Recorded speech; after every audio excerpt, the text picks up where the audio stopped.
Hi everybody, great to be here with you again. When we visit Spain, we are constantly reminded how profoundly Spain once benefited from her encounter with the Islamic civilization. From Cordova's cathedral rising from the roots of her dizzying arcaded great mosque to the Almohad minaret that dominates Seville's skyline as its cathedral bell tower. So I decided, if I may, to take you to the period of the golden age of Al-Andalus, the name given to the Iberian Peninsula by the Muslims, which seems to be derived from Vandalusia, which is what the Vandals called the peninsula when they crossed it in the 5th century CE on their way south into Africa.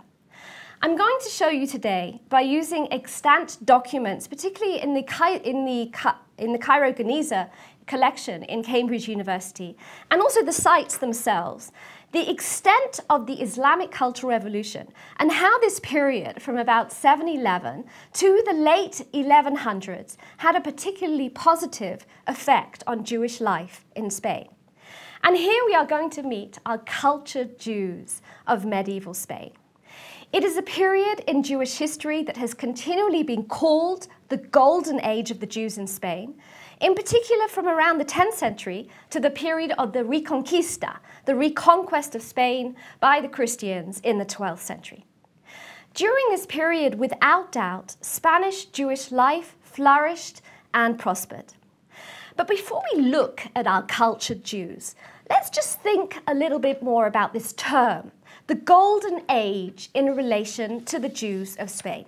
And I want to begin with two questions. What do I mean when I use the term Golden Age or Siglo d'Oro, and who used it?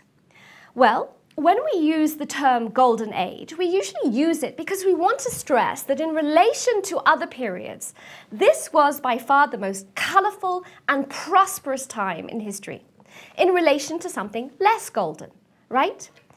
The actual term, the Golden Age, comes from Greek mythology. Originally, it meant the first and best age of the world, an era of peace and innocence that finally gives way to the Silver Age.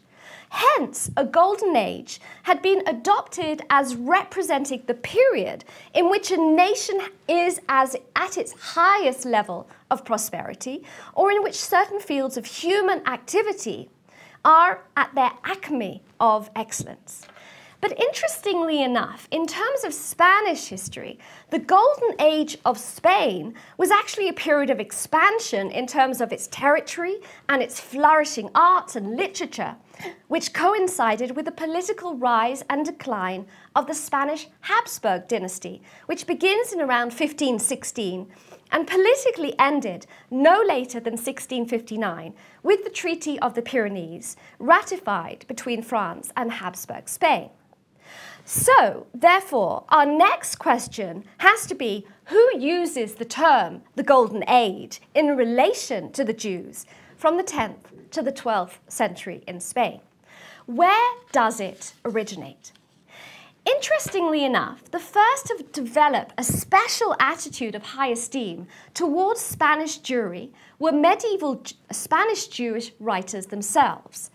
At the closing age of the so-called Golden Age in the 12th century, Spanish Jewry's advantages were expressed by two of its characteristic figures.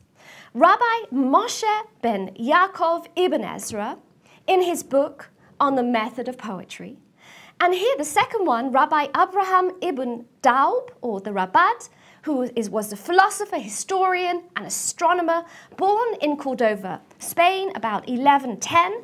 In his composition, the Book of Tradition, or Sefer HaKabbalah, his magnum opus of Jewish history from ancient times down to 1161. Ibn Daub, and I want you to remember his name because his wife is going to be important later on today.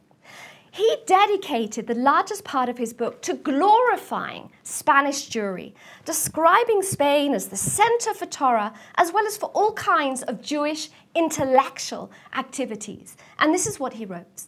Besides those Spanish scholars of Talmudic and halachic authority, there were 1 million saintly scholars whose names we have not recorded, since we have listed only the heads of the local academies. Besides these, there were composers of workers on the Holy Scriptures. Besides these, there were many other scholars who composed for our benefit books, liturgies, poems, hymns in praise of our Creator, and verses of consolation to fortify the hearts of Israel in the land of their dispersion. So I think it is quite something that a scholar looks around at the achievements of his own time and what Jews have done under the Muslims and congratulates them. But this idea of the Golden Age also seems to have had its own historiography. Perhaps not surprising, it was also a label given to this period in Spain by the generation of Spanish exiles, that is, those Jews who were later expelled from Spain in 1492. And perhaps one of my favorite writers, and a prominent one, Solomon ben Yeudah ibn Verga, born 1460, and the author of Shevet Yehuda, refers to it. He looks back in admiration at the period of Jews under Muslim control, since his own experiences of Spain had been overshadowed by the Christian Church, the massacre of 1391, the creation of the Spanish Inquisition, and the Jews' expulsion in 1492. So we need to be careful.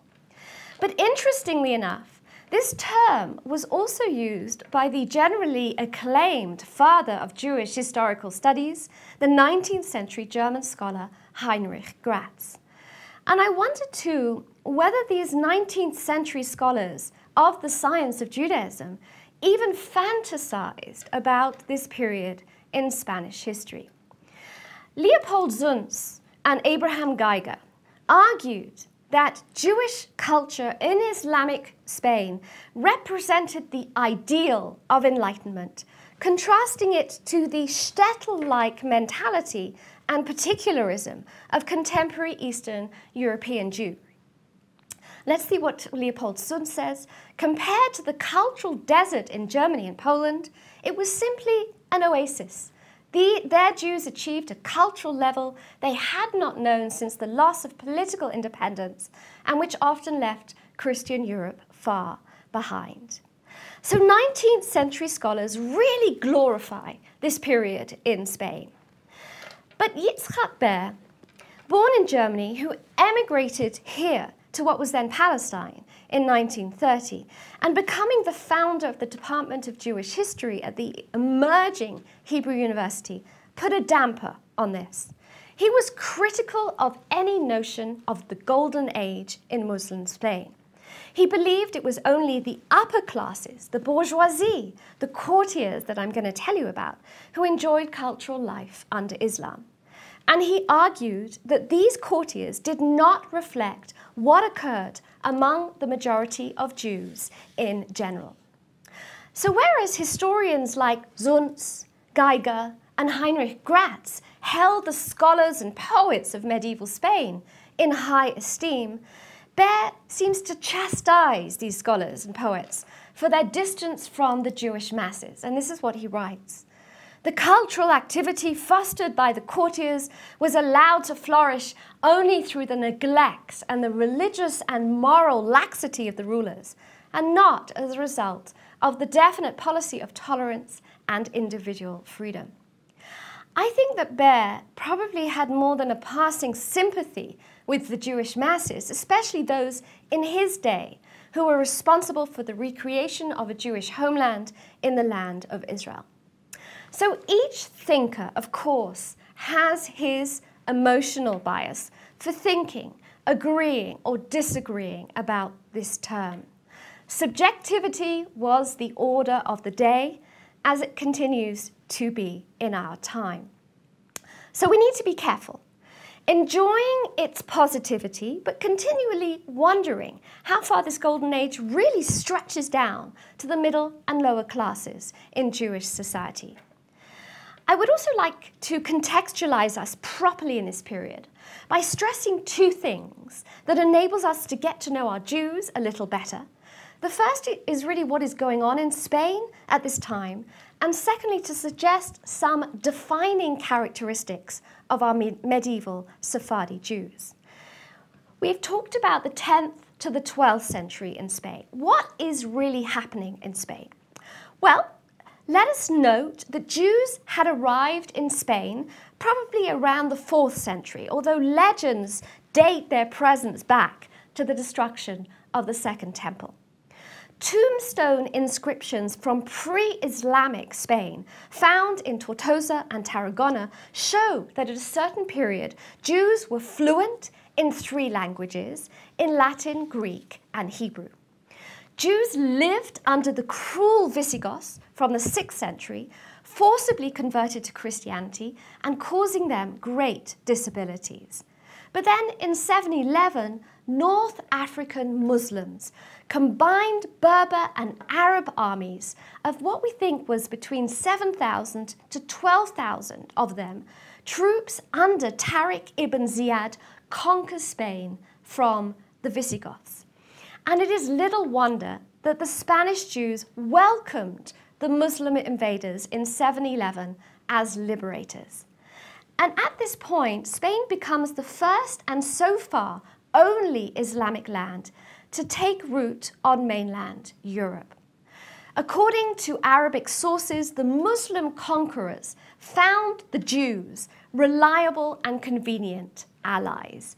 In many of the conquered towns, they entrusted the defense of the garrison to Jews before they proceeded further north.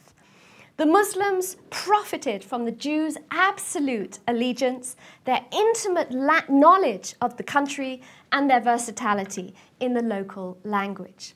And scholars believe that not far behind the advancing Muslim armies, Jews who had escaped the Visigothic persecutions by going to North Africa follow the Muslims into Spain to join their brethren and strengthen the newly re-established Jewish communities.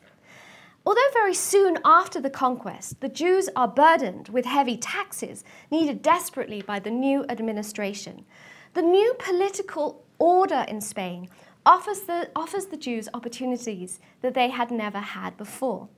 Now, it's difficult to know numbers, but it seems, and I'm going to jump really to the end of the period here, to suggest that by then we think that there was as many as 100,000 Jews living in Spain. Let's remember that Jews never then posed a theological challenge to Islam as Christianity did. Even when circumstances strained their relations with Muslim society, the Jews retained the religiously mandated, politically protected status of the dhimmis, as were all other non-Muslim religionists, including Christians, so long as they accepted the supremacy of the Muslim state and the primacy of the Muslims. And if we think about the Quranic verse, there is no compulsion in religion, this was understood to mean that the non-Muslims were not to be forcibly converted to Islam.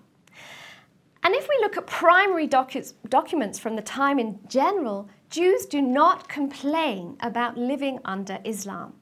They present this ingrained literary silence towards Muslims, as they do towards Christian rulers, for sure.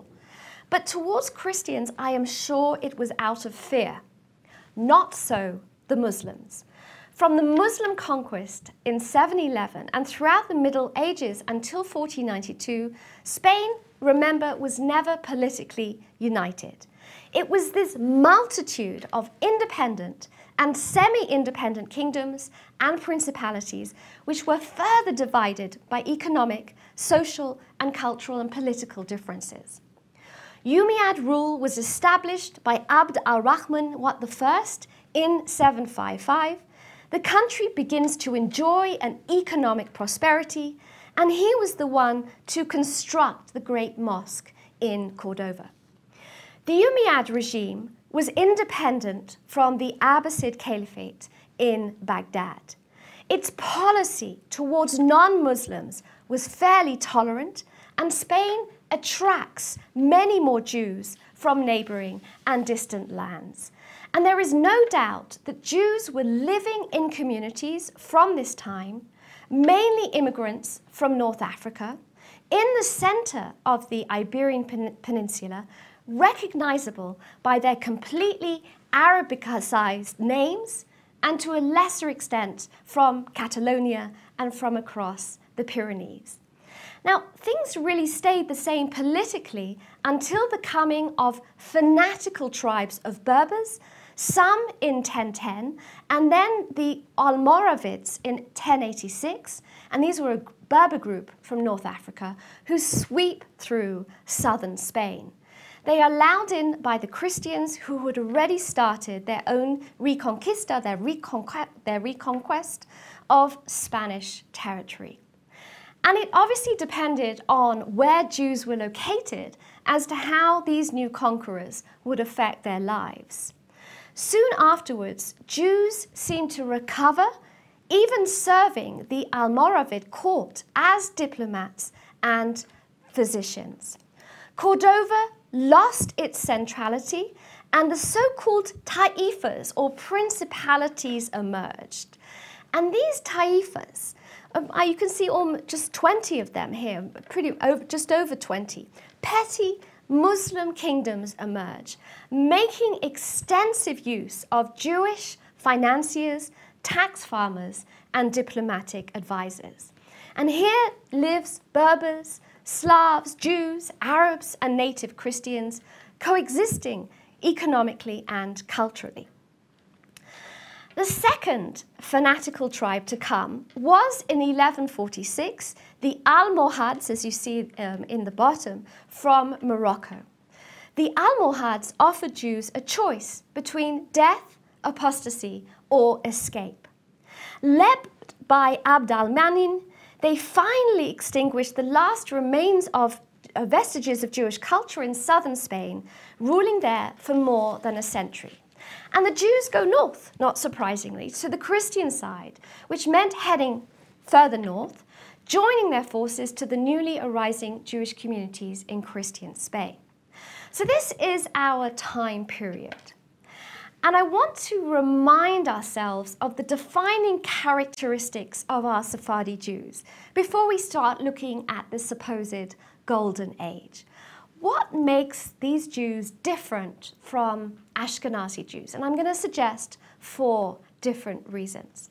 Well, they really are a courtier class in Spain.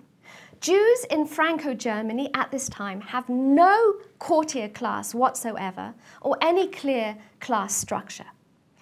Secondly, what I'm going to share with you is this incredible proliferation in Spain of Hebrew poetry.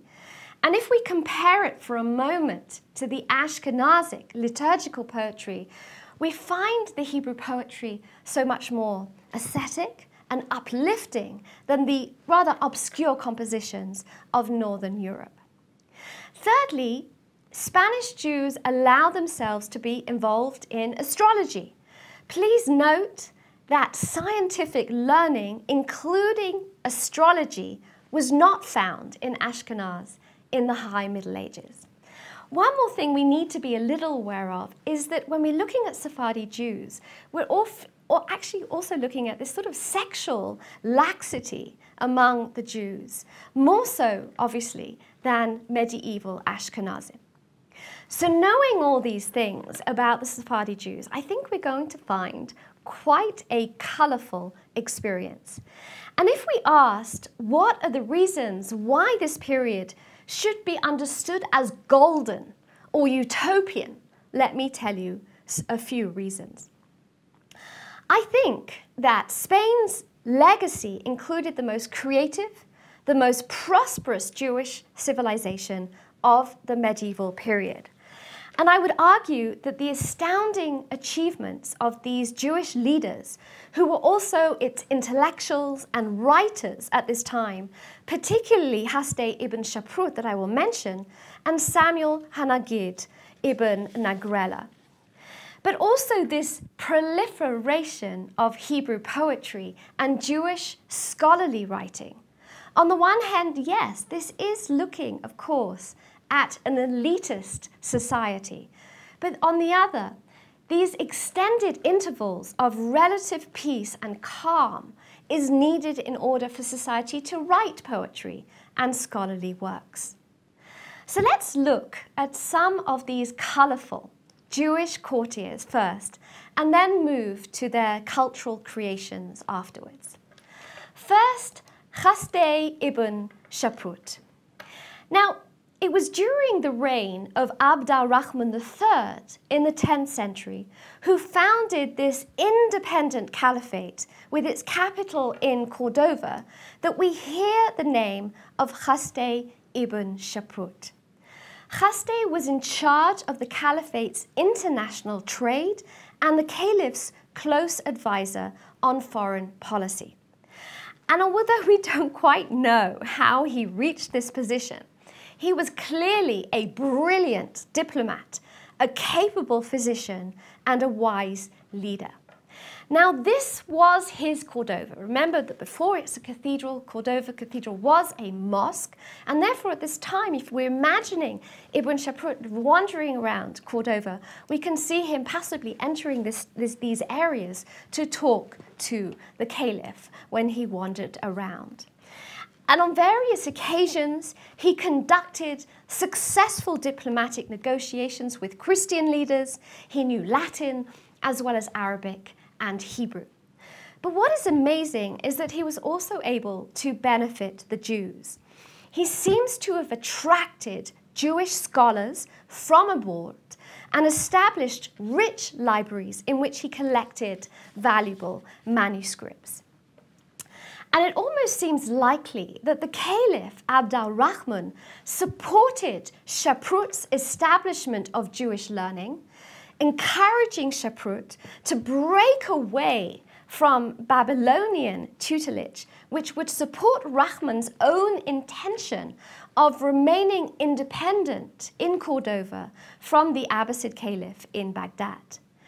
And we hear names of Jewish scholars under Chaput. For example, Rabbi Moshe ben Hanoch, who was appointed as the spiritual leader of Spanish Jewry and who educated Shmuel HaNagid. We also hear about Hebrew philologists, Dunash ben or Ibn Labrut and Menachem ben Saruk, who produced an early dictionary of the Hebrew language.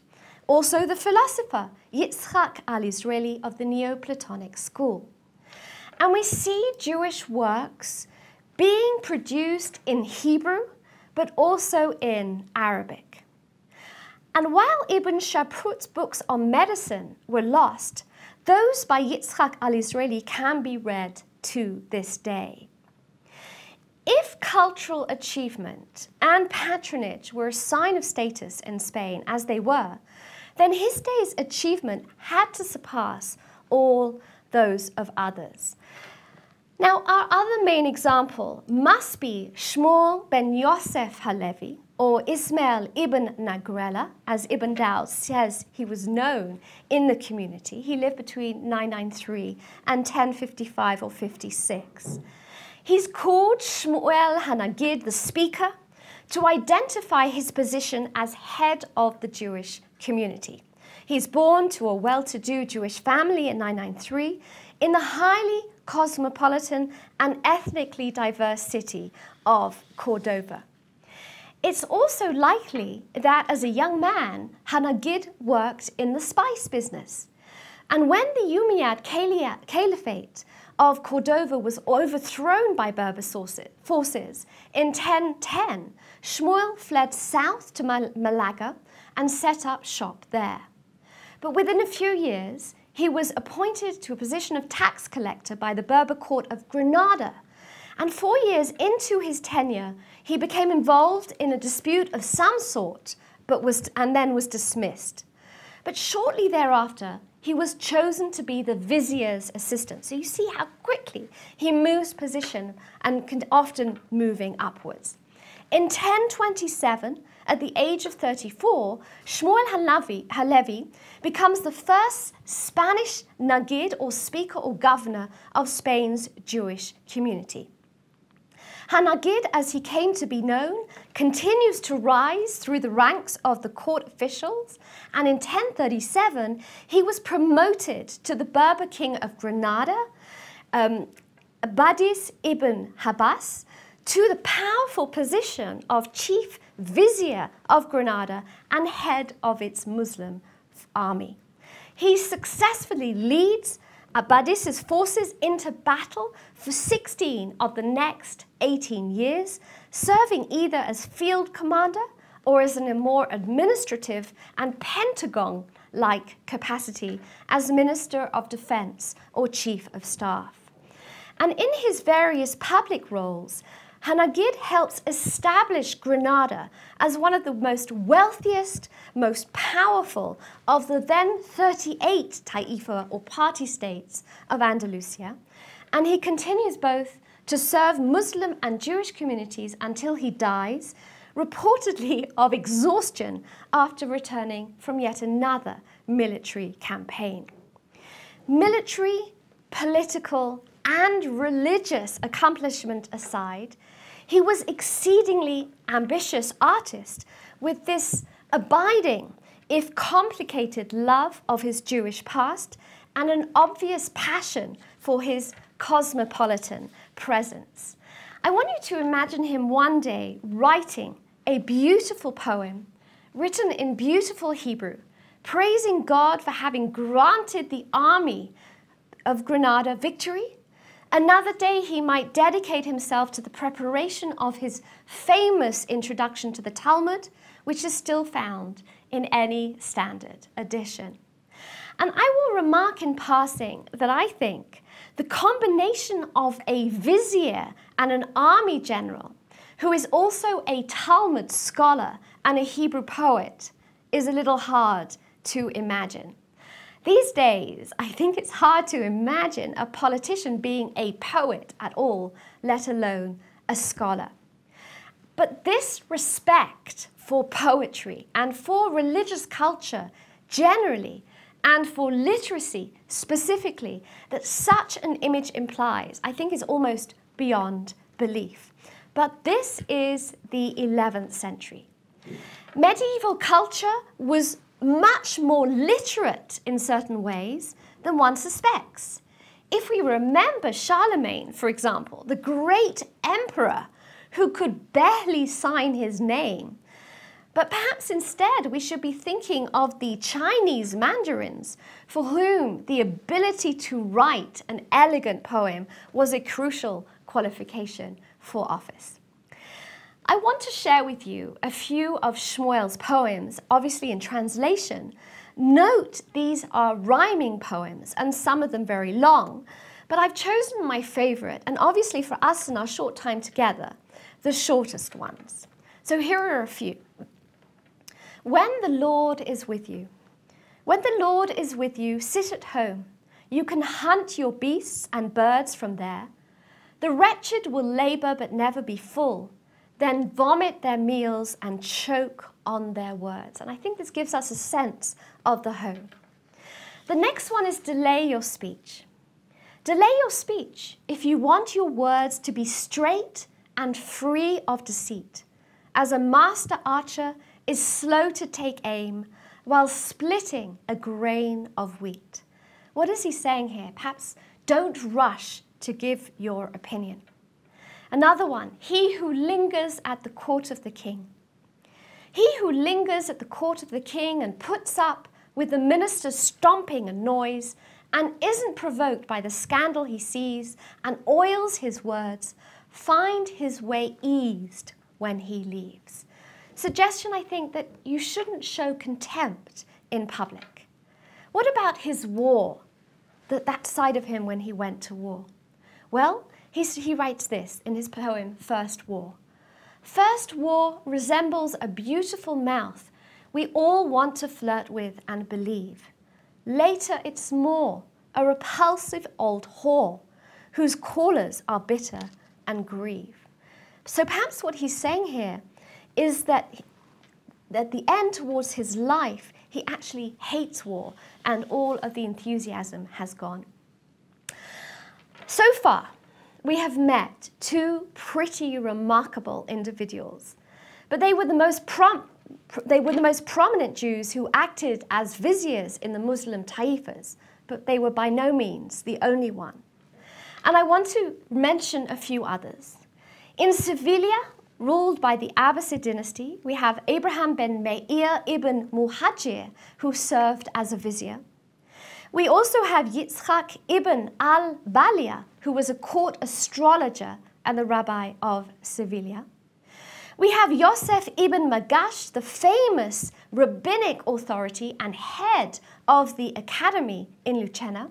He acted as a diplomat on more than one occasion, and what I'm showing you here is actually the Jewish cemetery that was unearthed in 2006. We have 346 tombs that were found of Jews in this period, particularly between 1000 and 1050. We also have in Saragossa the Jew Yekutiel ibn Hassan, who served as vizier and was killed by political opponents. And what is important for us to note is that we are certainly not used to seeing Jews with these sorts of positions. And they won't really be doing this to the same extent after the reconquista, after Spain changes back to being in the hands of Christians. But sometimes even these Jews in this Muslim period could overstep their mark.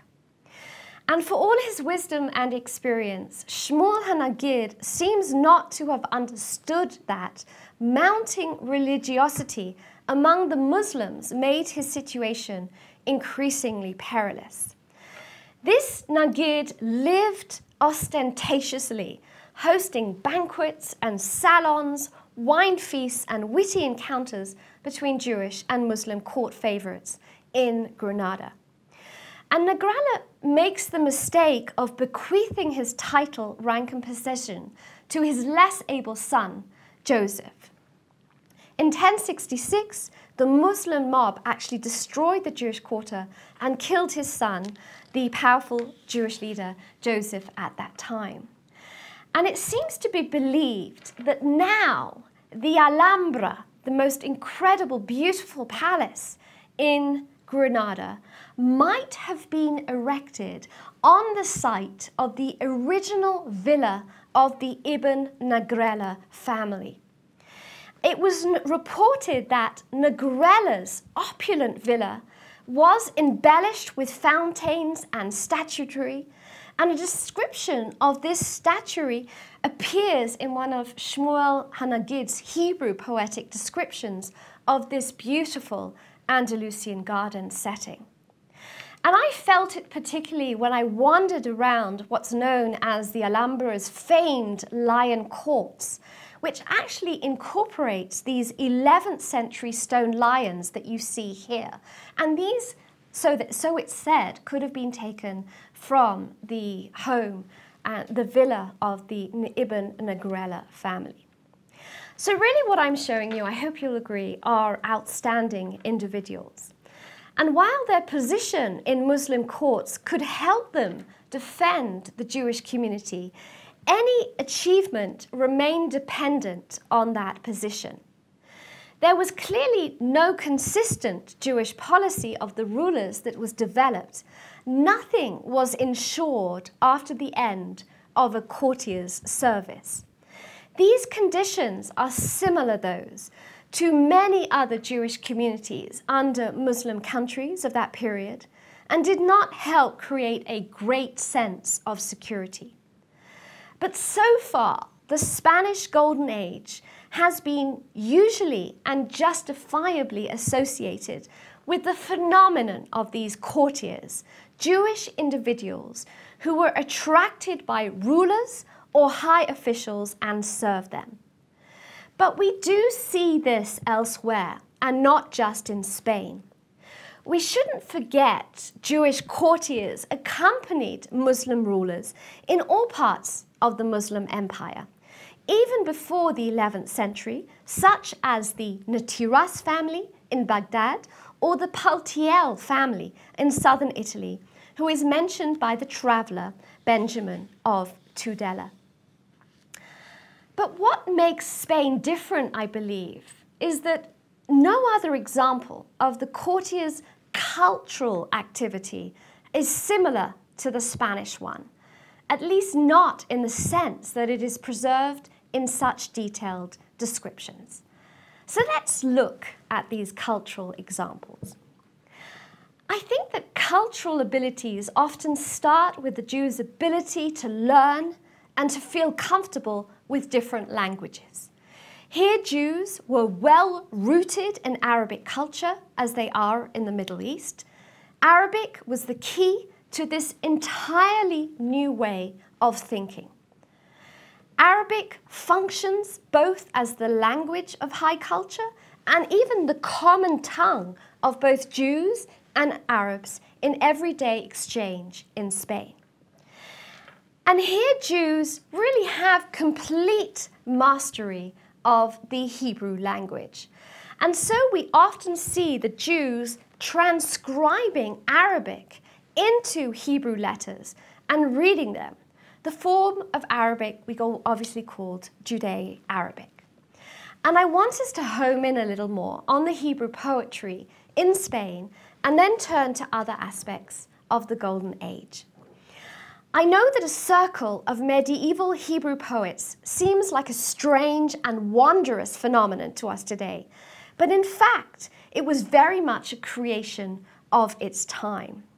Poetry plays this important role in the society of Muslim Spain, or at least in certain segments of that society, and it left its traces wherever we look.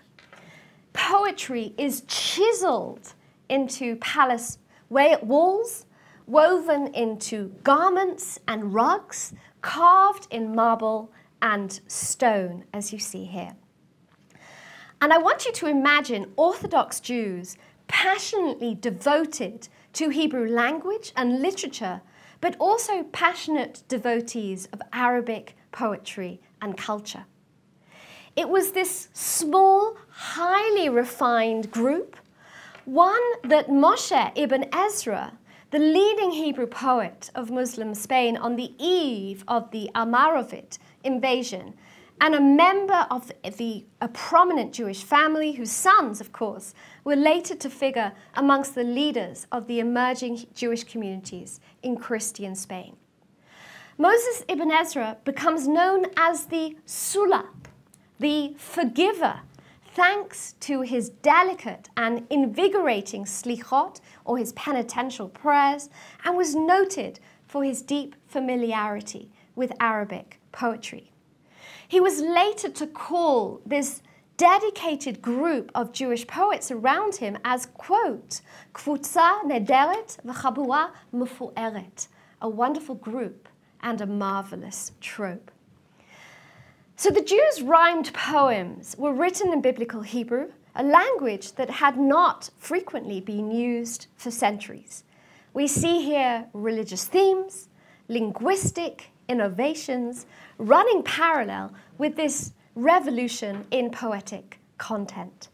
Poetry is intended for new purposes: entertainment, amusement, self-expression, as well as for displaying virtuosity. And there is something else I want to stress here.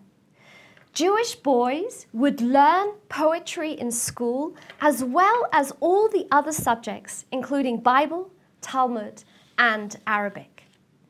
Hebrew poetry was considered a tool for elucidating the sacred texts of Judaism and for learning Hebrew grammar and lexicology.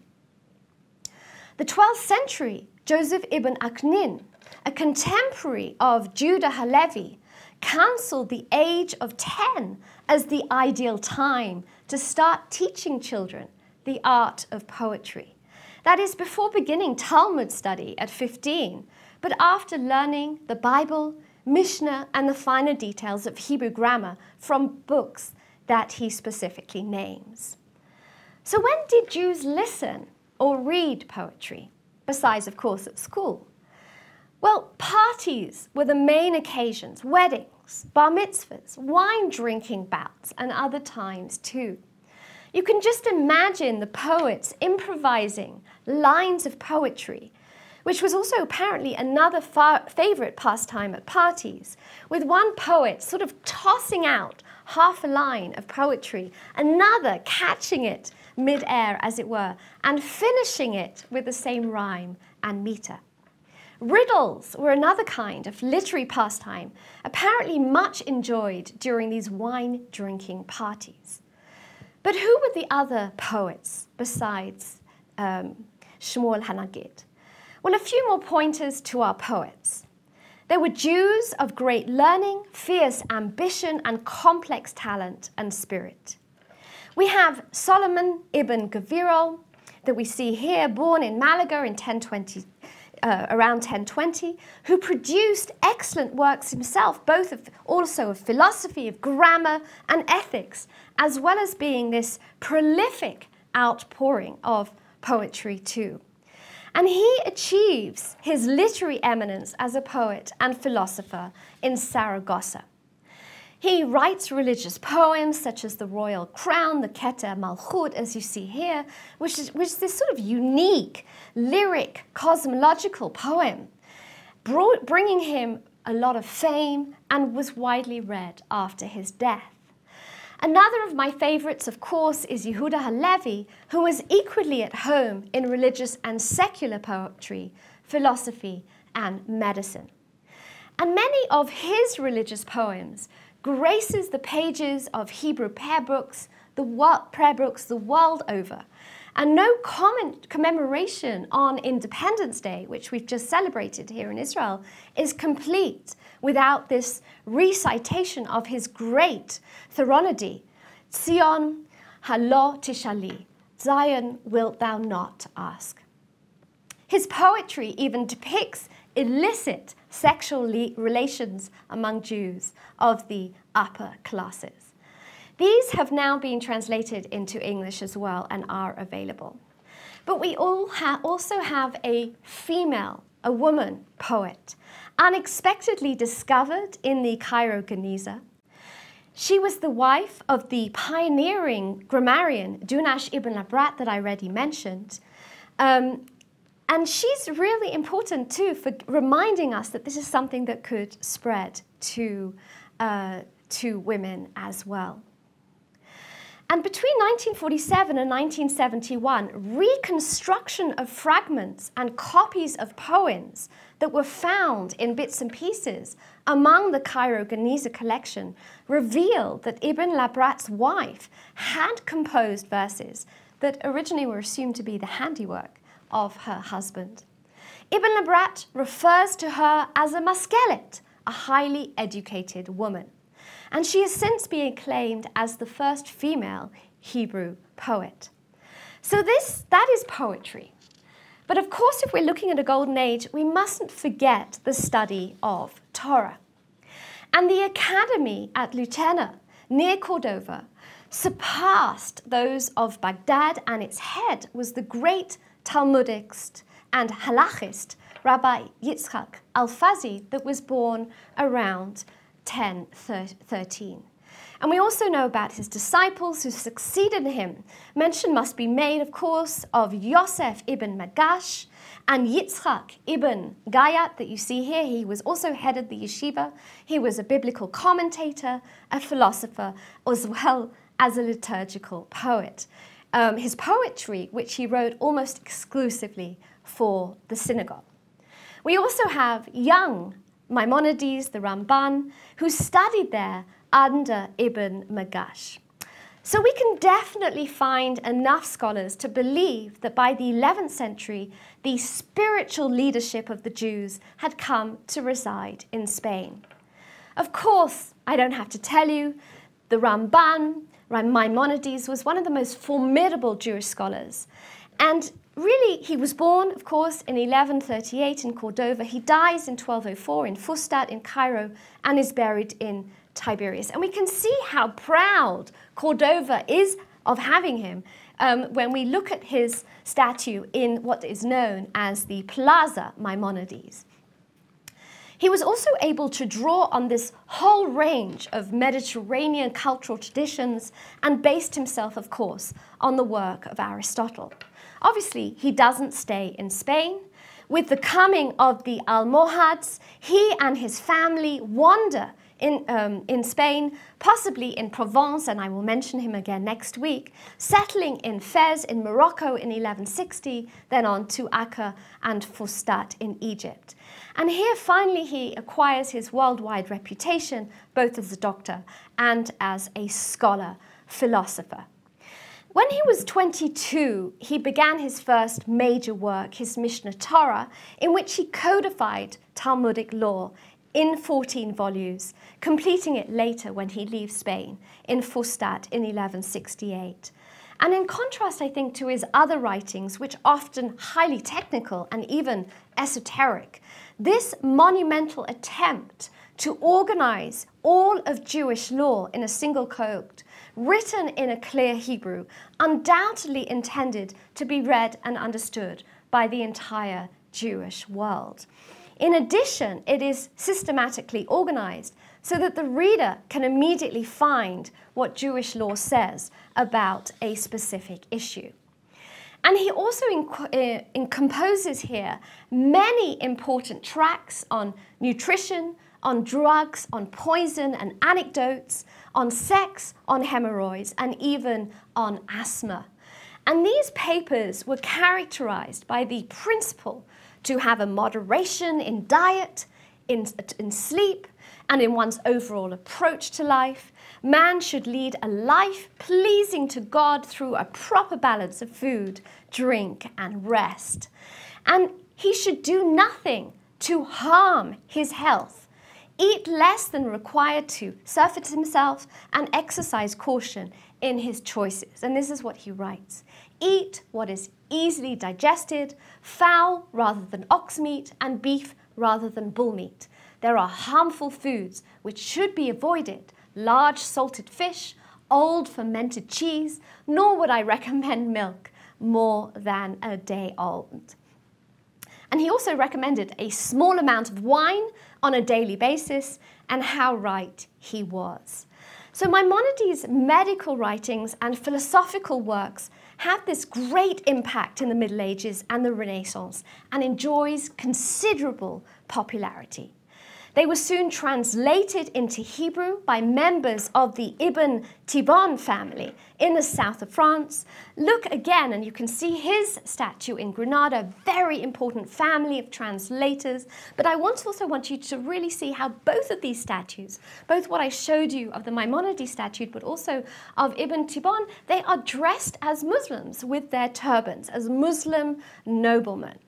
Of course, Tibbon's translations contributed to the expansion of medicine and philosophy in the Jewish communities of Europe. So Jewish philosophers of Al-Andalus are usually described as this integral part of a common Islamic culture, and their works discussed in the context of Eastern philosophical sources, both Jewish and Muslim, rather than as this independent branch of Jewish creativity, like poetry. So I don't think we should necessarily relate that to a Golden Age Jewish achievement. But at the back of my mind, and I wonder if you too, I still keep on questioning this Yitzhak Bear's concern for how the average Jews felt during this period. And we need to ask about their voices in the Golden Age, the Jewish merchants, the textile traders, who were not high flyers or involved in the courtly society or the writing of poetry. Was it a golden age for them? What do we know? Well, I would definitely argue that the development of knowledge is going to have a positive effect on our Jews, especially the development of knowledge among these communities in medicine, in non-Jewish studies such as philosophy, pharmacology, mathematics, astrology, chemistry, and geography. And let's zoom in for a few moments on the everyday life of these Jews in Muslim Spain. What can we find? Well, not surprisingly, primary documentation is sparse.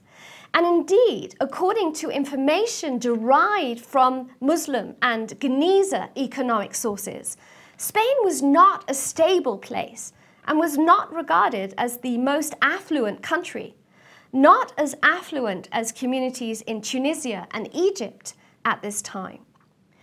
But yet Jews lived in Spain in their own quarters. These areas enjoyed a fairly extensive degree of self-government that had no parallel in medieval Christian Europe. Apart from synagogues established and maintained by the Jewish community, there were private synagogues, synagogues of confraternities, and synagogues of Jews from a certain background or followers of a common tradition. And we even have an extant 12th century mikveh in Besalú in Catalonia, definitely worth a visit, from this golden age. Of course, the oldest standing synagogue today comes a little later than our period, but is important, I think, for what it offers our argument. The oldest extant synagogue in Spain is in Toledo, my favorite place to visit. The Ibn Shushan synagogue that was erected in 1180. It is now, of course, the Santa Maria la Blanca church. Toledo is already Christian since 1085, but I think it gives us some idea, and it certainly did when I was standing in. It's absolutely beautiful.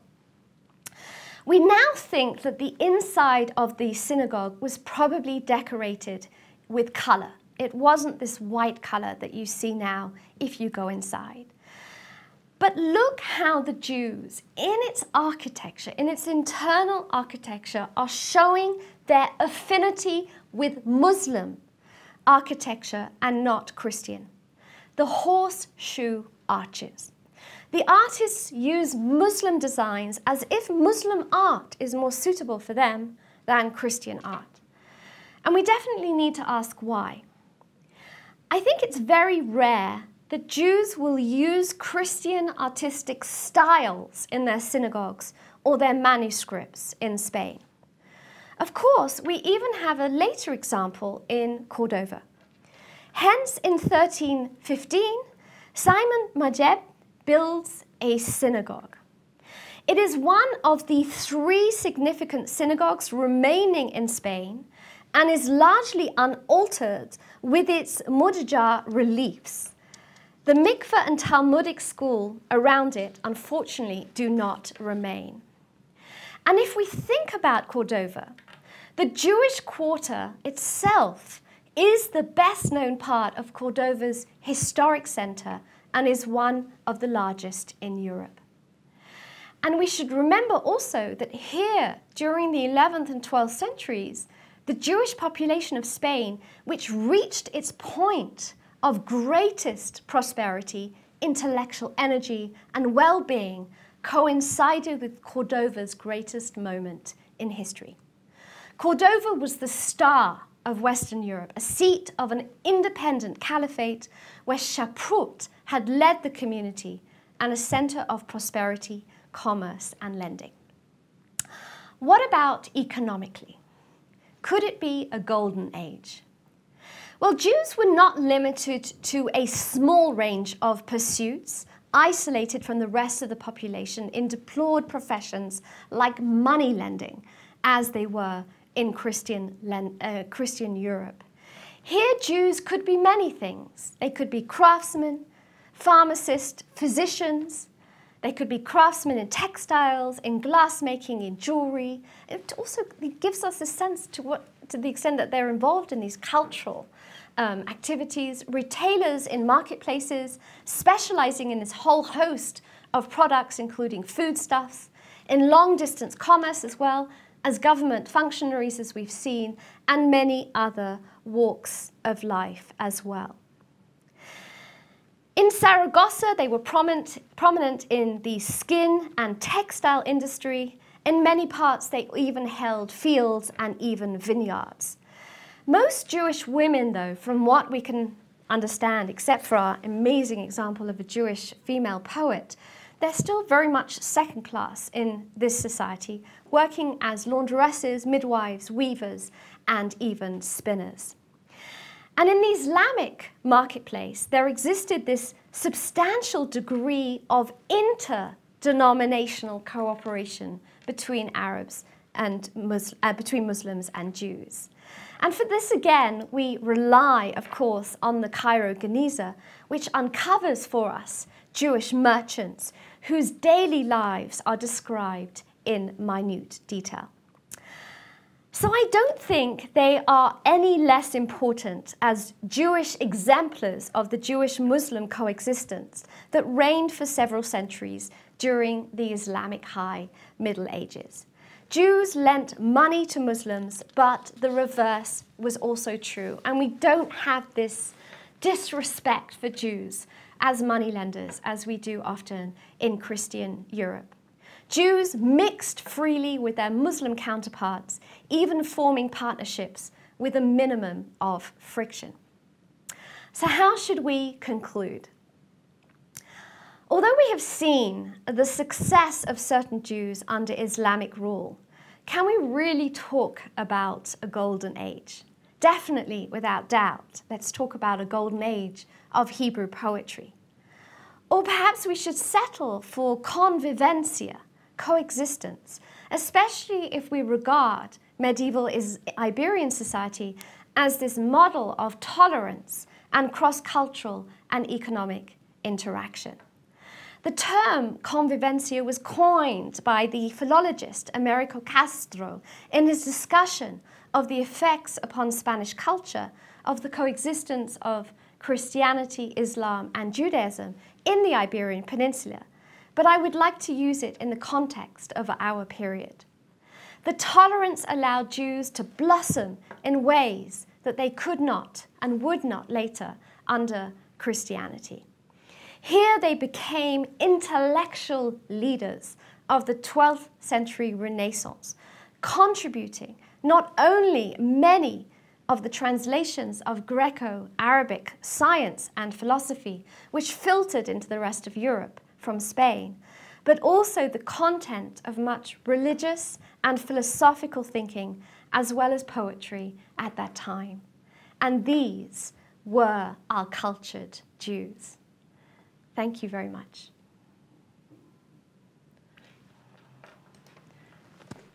Thank you very much, Kathy. We'll take maybe a question or two due to the time. So Karen wants to know, she said that you mentioned that the Jews didn't really adopt Christian aspects of visual culture, but how would you explain the Iberian Haggadot, which show techniques that are basically Christian techniques from these times?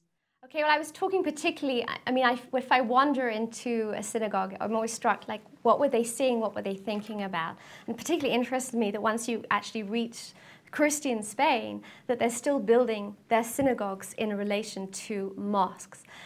So that in mosques or Islamic visual culture. So they stick very much to this. I'm not suggesting by any means that Jews are going to, look at churches and think, wow, this is the sort of thing I want to do, and this is what, that we want to do, and this is what we want to incorporate. But Christianity also has its architectural designs, its Romanesque, its Gothic, and that you definitely see. But there's something here about, we really appreciate Muslim culture and we want to incorporate it, we're comfortable with it, and we will incorporate it into our synagogues. And I really don't think we'll see that in any respect when you go into other sort of surviving synagogues from the medieval period, that same sense of a sharing of Christian culture that you do with Islam.